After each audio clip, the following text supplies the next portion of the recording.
भाभी, best of luck honeymoon. अच्छे से मनाना और मेरे लिए एक सुंदर डिजाइनर स्वेटर लाना मत भूलना। और अगर भैया ज्यादा शरारत करे तो उनके कान अच्छे से मरोड़ देना।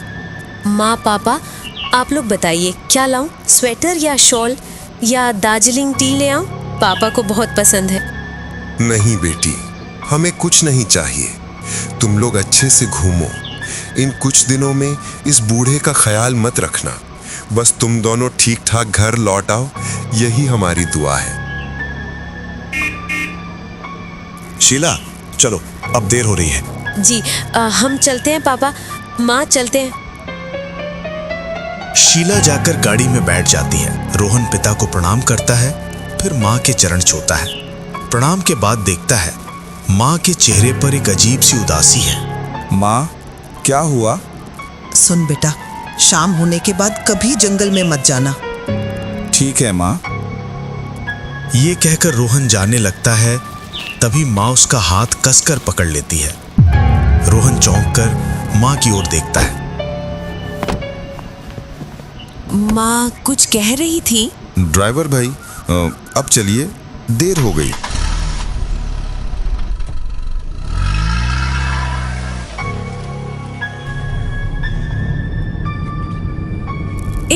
क्या हुआ? जानती हो, माँ एक गुरुजी को बहुत मानती हैं। जब भी मेरी जिंदगी में कोई बड़ी दुर्घटना होने वाली होती है, माँ मुझे रोक देती हैं। कहती हैं गुरुजी उन्हें सपने में बता देते हैं। सच झूठ नहीं जानता, पर अब तक तो सब सही निकला है। माँ शायद फिर परेशान है। पहली बार अपना बेटा को किसी अनजान लड़की के साथ भेज रही हैं, इसीलिए। उफ, तुम भी ना फालतू बातें करने में एक्सपर्ट हो। कृपया ध्यान दीजिए, गाड़ी संख्या 1। एनजेपी स्टेशन के बाहर रोहन और शीला बैग लेकर खड़े हैं, गाड़ी का इंतजार कर रहे हैं। तभी एक सफेद कार उनके सामने रुकती है। नेपाली ड्राइवर खिड़की से सिर निकालकर बोलता है, कहाँ जाना है साहब जी? हमारी गाड़ी बुक है, जरूरत नहीं। कहाँ जाना है बताइए ना साहब, हम उससे भी कम लेंगे। दार्जिलिंग कितना लोगे? 200 रुपये साहब। सिर्फ 200? बाकी सब तो 500 बोल रहे थे। ठीक है, चलो तुम्हारी गाड़ी से चलते हैं। आइए साहब जी।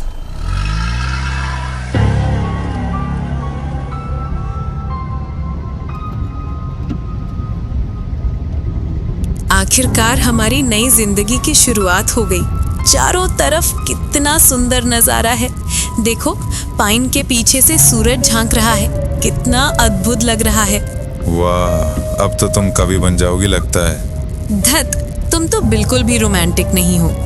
शॉल पहन लो, ठंड बढ़ रही है। उफ, हमेशा गार्जियन बनकर बोलते हो, बिल्कुल मेरे पापा जैसे। भाई साहब, आपका नाम क्या है? लाकपा साहब जी। लाकपा, तुम दार्जिलिंग में फॉरेस्ट रिट्रीट होटल जानते हो? वहीं छोड़ना। जी साहब। उससे बोलो ना किसी मोमो की दुकान पर रोक ले। बाहर आए हैं, मोमो तो खाना ही चाहिए। अरे वाह, बिल्कुल बच्चों जैसी जिद। ठीक है, चलते हैं।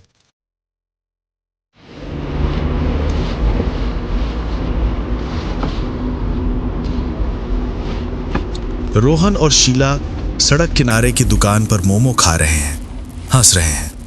उसी वक्त रोहन देखता है लकपा पास से गुजरते हुए चुपचाप उनकी ओर देख रहा है। मुझे ना ये ड्राइवर थोड़ा अजीब लग रहा है। चुप रहो, तुम्हें हर किसी पर शक होता है। नहीं गो, सोचो, सब इतने पैसे मांग रहे थे और इसने आधे में हम ही भर दी। कुछ तो बात है। छोड़ो ना, अब तो 1 घंटे में पहुंच जाएंगे। अब क्या कर सकता है वो?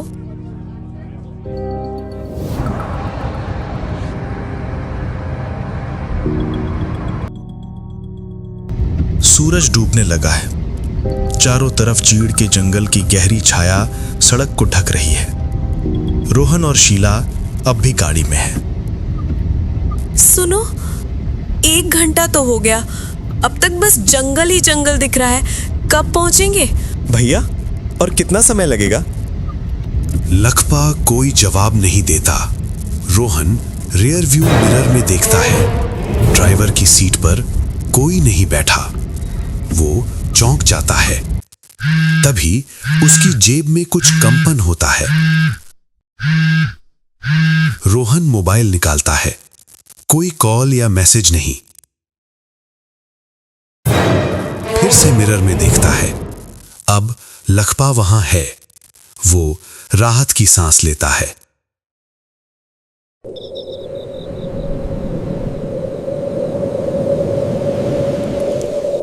गहरी धुंध जंगल से निकलकर सड़क को ढक लेती है। गाड़ी पक्की सड़क छोड़कर कच्चे रास्ते पर चढ़ जाती है और फिर बांस और चीड़ के पेड़ों के बीच रुक जाती है।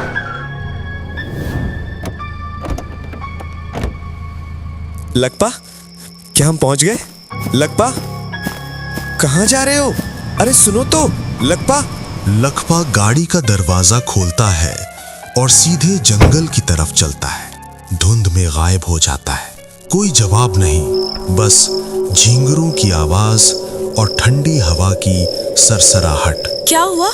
क्या होटल यहाँ जंगल के अंदर है? मैंने तो सोचा था शहर में होगा। उफ, यहाँ तो बहुत ठंड है। तुम नीचे मत उतरना, मैं आगे जाकर देखता हूं। तुम गाड़ी में ही रहना, समझी?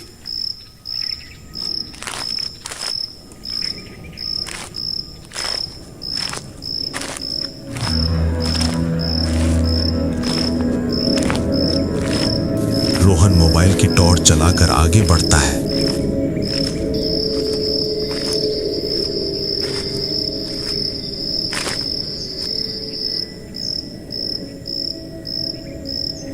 थोड़ी दूर जाकर उसे जमीन पर कुछ दिखता है। लाल रंग का निशान। वो झुककर देखता है, वो खून है।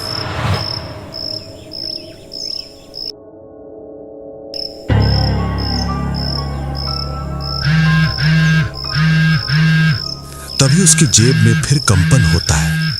वो चौंक उठता है। क्या देख रहे हो? क्या देख रहे हो जमीन पर? तुम यहां क्यों आई? मैंने कहा था गाड़ी से बाहर मत निकलना। तुम कुछ समझते ही नहीं। क्या करती? तुम बहुत देर लगा रहे थे, मुझे डर लगने लगा था। ठीक है, अब चलो वापस गाड़ी के पास चलते हैं।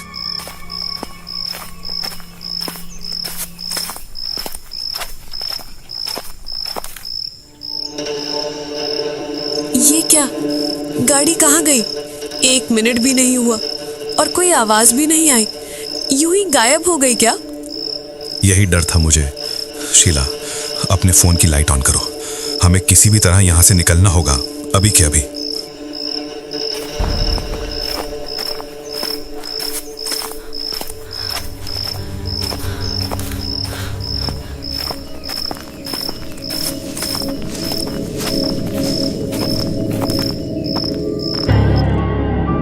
अरे, ये वही खून का निशान। हाँ, ये तो वही पेड़ है जहाँ तुम कुछ देर पहले थे। मतलब हम बार बार उसी जगह घूम रहे हैं। अब क्या करें? बाहर निकलेंगे कैसे? शीला, जमीन पर कोई निशान दिख रहा है? नहीं, कुछ नहीं। रोहन फिर उस खून के निशान की ओर बढ़ता है। तभी जेब में रखी कोई चीज फिर से तेजी से कांपती है। रोहन समझ गया कि ये फोन नहीं है, क्योंकि फोन तो उसके हाथ में था। उसने अपनी जेब में हाथ डाला। गुरुदेव कल रात मेरे सपने में आए थे। उन्होंने कहा, तेरे बेटे पर बड़ा संकट है, उसे जंगल में मत जाने देना। तो जंगल में मत जाना बेटा। ठीक है माँ, नहीं जाऊंगा। हम तो दार्जिलिंग जा रहे हैं, वो तो पूरा शहर है, वहां कोई जंगल नहीं। फिर भी ये बात याद रखना। उन्होंने और भी कुछ कहा था जिसे भूल ना जाऊं, इसलिए मैंने सुबह उठते ही एक कागज पर लिख लिया है। उसी कागज में लपेटकर ये कवच तुझे दे रही हूँ। ये मुझे गुरु ने दिया था। बोले थे ये हर संकट से रक्षा करेगा। इसे हमेशा अपनी जेब में रखना, कभी खोने मत देना। ठीक है माँ, अब चलता हूँ। गुरुदेव रक्षा करें। अंधकार में अगर खो जाओ विश्वास, जहाँ रक्त टपके उस वृक्ष पर, वही है तुम्हारा रास्ता। क्या हुआ? क्यों रुक गए? तुम मेरे पीछे पीछे चलो, बस जहां मैं जाऊं वहां चलना।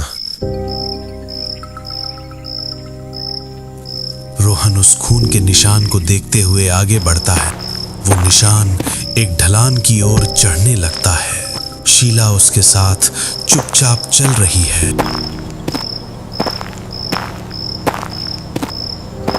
ऊपर एक बड़ा चीड़ का पेड़ है। उस पेड़ की जड़ पर वही रक्त का निशान चढ़ा हुआ है।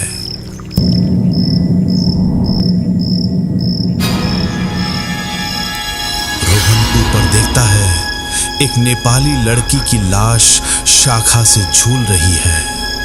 उसकी गर्दन टेढ़ी है, सीने में छुरा घुसा है और खून बहकर पेड़ के तने पर टपक रहा है। रोहन डर के मारे कांप उठता है। क्या हुआ? क्यों रुक गए? रोहन समझता है जो कुछ वो देख रहा है शीला नहीं देख पा रही। शायद उस कवच की वजह से वही इन चीजों को देख पा रहा है। वो कवच को कसकर मुट्ठी में पकड़ता है। वो अब भी कांप रहा है। तुम यहीं रुक जाओ, आगे मत आना। वो धीरे धीरे पेड़ के सामने जाकर खड़ा होता है।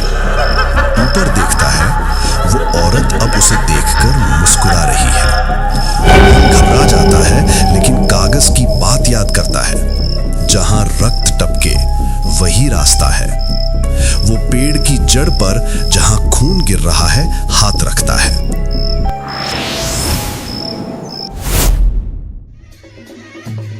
एक नेपाली शादी। लखपा उसी औरत से शादी कर रहा है जिसका शव अभी पेड़ से लटका था। लोग उसे ताशी कहकर पुकार रहे हैं। सब हंसते हुए नाच रहे हैं। दूसरा दृश्य, लखपा किसी दूसरी औरत के साथ है। तभी दरवाजा खुलता है। ताशी अंदर आती है, क्रोध से कांपती हुई। दोनों में झगड़ा होता है।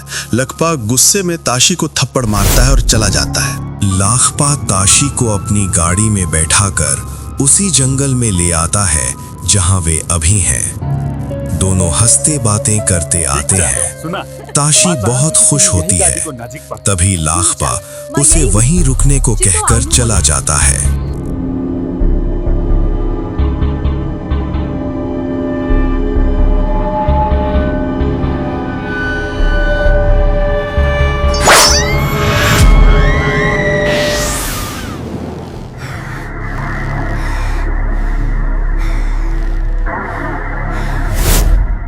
क्या हुआ?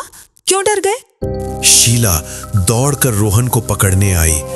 रोहन ने अपनी मुट्ठी में देखा, ताबीज से अब नीली रोशनी निकल रही थी।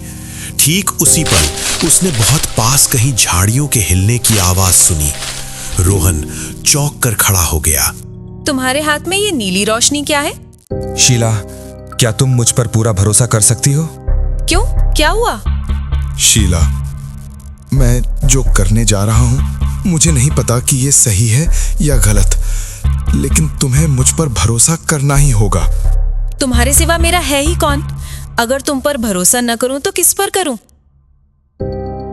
जब ये सब बातें चल रही थीं, तभी रोहन ने झाड़ियों के हिलने की आवाज सुनी।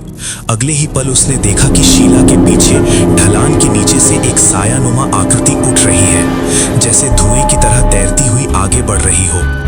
थोड़ा पास आने पर रोहन समझ गया कि वो लाखपा है। उसके हाथ में एक चमकता हुआ चाकू था, लेकिन उसका चेहरा पूरी तरह बदल चुका था। पीला और बेरंग, आंखें बड़ी बड़ी और लाल। उसका सिर फटा और कुचला हुआ था, जहां जमी हुई खून की परतें दिख रही थीं। उसके कपड़े फटे हुए थे, धूल और कीचड़ से सने हुए। रोहन के मुंह से चीख निकलने ही वाली थी, लेकिन वो शीला को डराना नहीं चाहता था, इसलिए वो चुप रहा।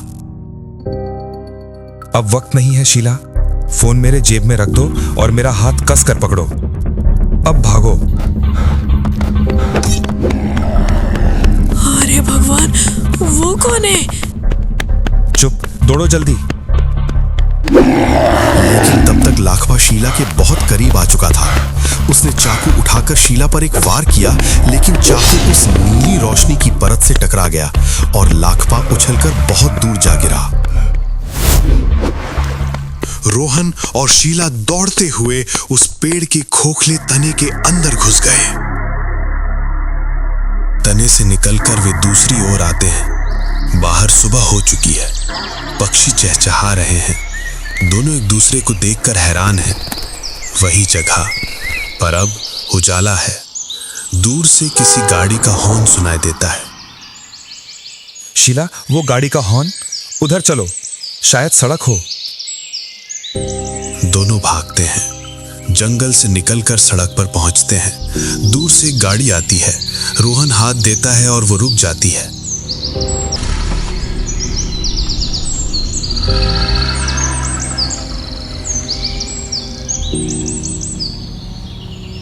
आते समय माँ ने ही तुम्हें ये दिया था, है ना? हाँ, माँ सब जानती थी। ड्राइवर भाई, आप लखपा नाम के किसी ड्राइवर को जानते हैं? क्यों साहब जी, आप उसके रिश्तेदार हैं क्या? वो तो कुछ दिन पहले मर गया। बेचारा बहुत बुरी मौत मरा। उसकी बीवी की हत्या हुई थी, तभी से उसका दिमाग खराब हो गया था। हमेशा कहता था, ताशी मुझे मार देगी, ताशी मुझे मार देगी।